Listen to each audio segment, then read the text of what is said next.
நல்ல க்ளோவிங்கான skin, six பேக்ஸ்லாம் வச்சுட்டு யாராச்சும் இருந்தாங்கன்னா நீங்க நினைக்கலாம் அவங்களாம் ரொம்ப லக்கி, இதுக்கெல்லாம் காரணம் ஜெனட்டிக்ஸ்னு. பட் ஜெனட்டிக்ஸ் ரீசனே கிடையாது. உங்களாலேயும் இதை பண்ண முடியும். ஹியூமன் ஹிஸ்டரியில நல்ல ஹெல்த்தியா ஸ்ட்ராங்கா இருந்த பீப்புள்ஸ் யாருக்குமே குட் ஜெனட்டிக்லாம் கிடையாது. பட் அவங்களோட என்விரான்மெண்ட்டை அவங்க அடாப்ட் பண்ணிக்கிட்டாங்க. ஆட்ஸா ட்ரைப் இவங்க எப்போதுமே சிக்ஸ் பேக்ஸோட நல்ல ஸ்ட்ரெட்டடா இருப்பாங்க. அதுக்கு ரீசன் இவங்களோட ஜெனட்டிக் கிடையாது. இவங்க ஒரு நாளைக்கு 15 கிலோமீட்டர் வெயில நடந்தே போவாங்க. இன்யூட் ட்ரைப் இவங்களோட டீத்து அவ்வளோ பர்ஃபெக்டா இருக்கும். அதுக்கு ரீசன் வந்து ஜெனட்டிக் கிடையாது. இவங்க ப்ராசஸ் பண்ண ஃபுட்டு சாப்பிட்டதே இல்லை.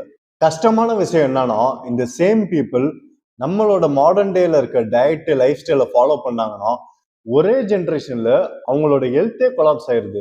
நீங்க இந்த அளவு எக்ஸ்ட்ரீமாலாம் இருக்கணும்னு அவசியம் இல்லை. அட்லீஸ்ட் நீங்க இவங்களோட ஹேபிட்ஸ்ல ஏதாச்சும் ஒன்று நீங்க ஃபாலோ பண்ணீங்கனாலே நல்ல சேஞ்சஸ் தெரியும்.